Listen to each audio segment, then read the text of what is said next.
भविष्य के सभी अध्यापक साथियों का स्वागत है सरकारी अध्यापक के प्लेटफॉर्म पे। मैं मिथुन सिंह स्वागत करता हूं आप सभी का। तो चलिए आज का जो हमारा टॉपिक होने वाला है वो है कन्वर्जेंट और डाइवर्जेंट थिंकिंग के बीच में क्या अंतर है। ठीक है, इसे हम लोग जानने की कोशिश करेंगे। और अपसारी और जो अभिसारी चिंतन है इसके बीच का अंतर हम लोग जानेंगे। ठीक है, अगर वीडियो अच्छी लगी तो प्लीज़ इसे लाइक करें और अपने दोस्तों के बीच शेयर करें।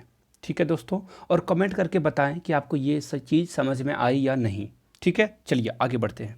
देख लो, ये हमारा हैंड रिटन नोट्स है। जिन लोगों को भी चाहिए टेलीग्राम चैनल पे सरकारी अध्यापक सर्च करिएगा, चैनल को ज्वाइन कर लीजिए, आपको हैंड रिटन नोट्स मिल जाएंगे। चलिए अब आगे देखते हैं।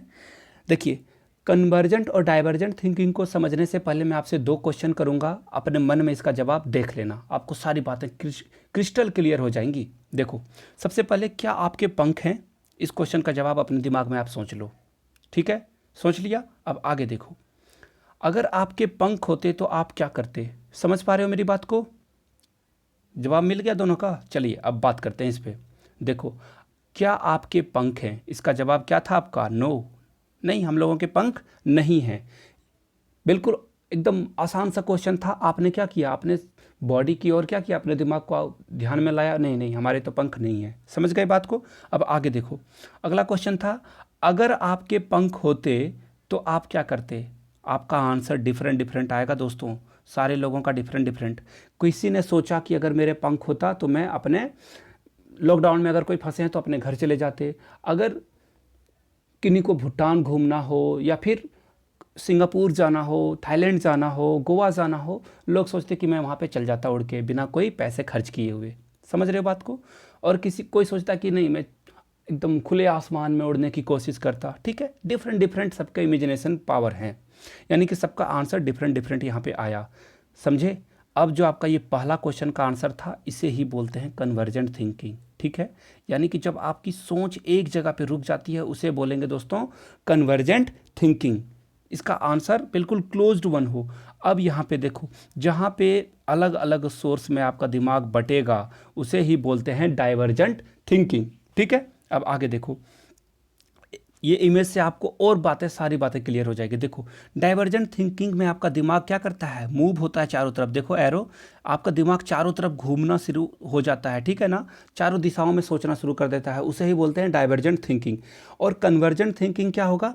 जब आपका दिमाग संकुचित एक जगह फोकस करे। आप लोगों ने कैमरा में सेल्फी लिया होगा, जब सेल्फी लेते हो तो देखना एक सर्कल बन जाता है जो कि आपके फेस को क्या करता है? वो फेस की ओर इंडिकेट करता है, फेस को सर्कल ढक लेता है। यानी कि वो क्या हो गया? वो जो फोकस कर रहा है उसी को बोलते हैं हम लोग कन्वर्जेंट थिंकिंग। मतलब चारों, देखो कैमरा में वो जब आप लेते हो तो वो जो स्क्रीन पे है पूरा फिगर आता है, बट वो चेहरे पे फ्लैश करता है, फोकस करता है। समझ रहे हो ना? उसी को बोलते हैं कन्वर्जेंट थिंकिंग, जब आप फोकस करते हो किसी एक स्पेसिफिक जगह पे। ठीक है ना? अब जैसे एक एग्जांपल मैं और ले लेता हूँ। आपको अगर मैं पूछूं भारत के पीएम कौन हैं, 99% लोगों का जवाब एक ही होगा। 1% किन लोगों को अभी भी पता ना हो, इसलिए मैंने 1% रखा है।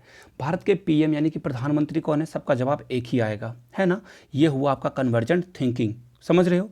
और डाइवर्जेंट थिंकिंग में इसी को मैं थोड़ा सा और बता देता हूँ। अगर मैं पूछूं भारत के किन्हीं 2 प्रधानमंत्री जो भूतपूर्व हो चुके हैं उनका नाम बताइए, देखना सारे लोगों का आंसर डिफरेंट डिफरेंट होगा। आप क्या करोगे? दिमाग आपका दौड़ेगा, है ना, कि जितने भी भूतपूर्व प्रधानमंत्री उनके बारे में आप सोचने लगोगे अलग अलग से। इसे ही बोलते हैं डाइवर्जेंट थिंकिंग। चलिए और इसको अच्छे से समझ लेते हैं दोस्तों। देखो, डाइवर्जेंट थिंकिंग और कन्वर्जेंट थिंकिंग को मैं अलग अलग करके आपको समझाता हूँ। देखो, डाइवर्जेंट थिंकिंग जो होगा वो ओपन एंडेड होगा, यानी कि आपको कोई एक जगह पे क्लोज होकर नहीं रहना, आप बंदिश में नहीं हो, आप सोचने के लिए आज़ाद हो, बिल्कुल ज़्यादा से ज़्यादा सोच सकते हो आप। और ये कन्वर्जेंट थिंकिंग में क्या होगा? ये लॉजिक वाली बात है, यानी कि आप एक जगह क्लोज हो जाओगे। समझ रहे हो ना? जैसे कि अब मैंने फ़ोटो खींचा तो अब फ्लैश, वो जो फोकस है वो एक जगह पे रहेगा, तो वो क्या होगा? एक जगह पे क्या हो रहा है? क्लोज हो रहा है, क्लोज इंडेड है वो। समझ रहे हो? अब आगे देखो, सब्जेक्टिव। सब्जेक्टिव का क्या मतलब हुआ? कि जब आप अलग अलग तरीके से सोचते हो। देखो, इसका मैं बिल्कुल एग्जांपल देता हूँ। आप लोगों ने बीएड किया होगा, और जब आपको जो बड़े बड़े यानी कि दीर्घ उत्तरीय प्रश्न आए होंगे, लॉन्ग क्वेश्चंस, उसके जो आंसर आप लोगों ने लिखा होगा 4 से 5 पेजों में लिखा होगा। तो ये 5 जो पेज आप लोगों ने लिखा, आपने क्या किया यूज, अपने ब्रेन का यूज़ किया और वहाँ पे डाइवर्जेंट थिंकिंग लगाया आपने, समझ रहे हो ना। वो कन्वर्जेंट थिंकिंग नहीं था, लेकिन कुछ कुछ ऑब्जेक्टिव क्वेश्चन बीएड में भी आते हैं तो वो होता है कन्वर्जेंट थिंकिंग, जहाँ पे 4 ऑप्शन तो दिए रहेंगे दोस्तों, लेकिन आपको कोई एक चूज़ करना है ना। यानी यहाँ पे क्या हो रहा है, क्लोज इंडेड हो रहा है, आप एक जगह पे आके सुमेट रहे हो, है ना। चलिए अब आगे देखते हैं। अब मल्टीपल सॉल्यूशंस किसे बोलते हैं, यानी कि इसका जो है क्या मल्टीपल सॉल्यूशंस हो सकता है। जैसे देखो मैं एक एग्जांपल देता हूँ।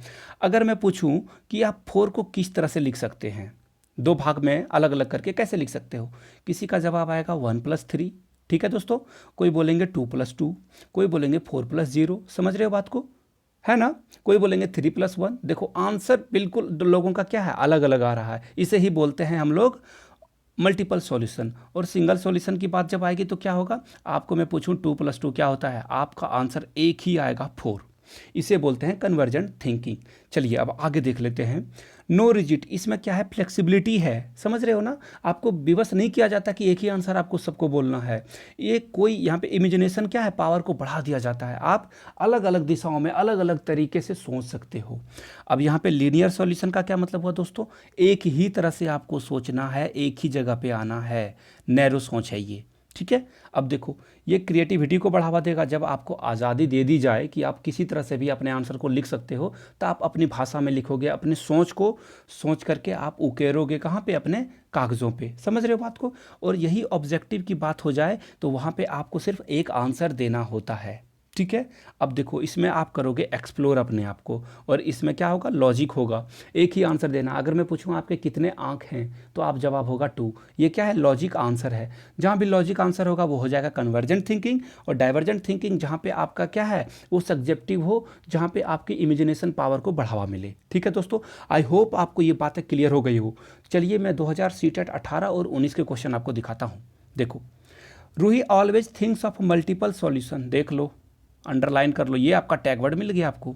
मल्टीपल सॉल्यूशन किसकी बात हो रही है यहाँ पे, डाइवर्जेंट थिंकिंग की। डाइवर्जेंट थिंकिंग में क्या था, इमेजिनेशन पावर था, क्रिएटिविटी थी, आंसर 1 आपका जाएगा, अन्य को आपको देखने की ज़रूरत नहीं है ना। रिजिड थिंकिंग की बात नहीं की गई थी, इगोइस्टिक थिंकिंग की बात नहीं की गई थी, कन्वर्जेंट थिंकिंग तो होगा नहीं, समझ रहे हो। ये था सीटेट 2019 जुलाई का क्वेश्चन, आप लोगों को मैंने बता दिया। अब आगे देखो creativity is taught to be related to the concept of, ये क्या होगा क्रिएटिविटी, क्रिएटिविटी को किससे जोड़ोगे, क्रिएटिविटी को आप जोड़ोगे डाइवर्जेंट थिंकिंग से। मैंने ये बात आपको पहले भी बता रखी है।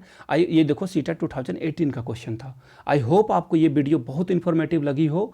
अगर आपको ये वीडियो इन्फॉर्मेटिव लगी हो, ठीक है ना, तो आप जाके द एजुकेटर का लिंक आपको मिलेगा कमेंट सेक्शन में, वहाँ से आप मुझसे जुड़ सकते हो। वहाँ पर भी आपको इन्फॉर्मेटिव वीडियो मिल रही है, रिगार्डिंग टीचिंग एग्जामिनेशन के रिगार्डिंग वीडियो वहाँ पे अवेलेबल है।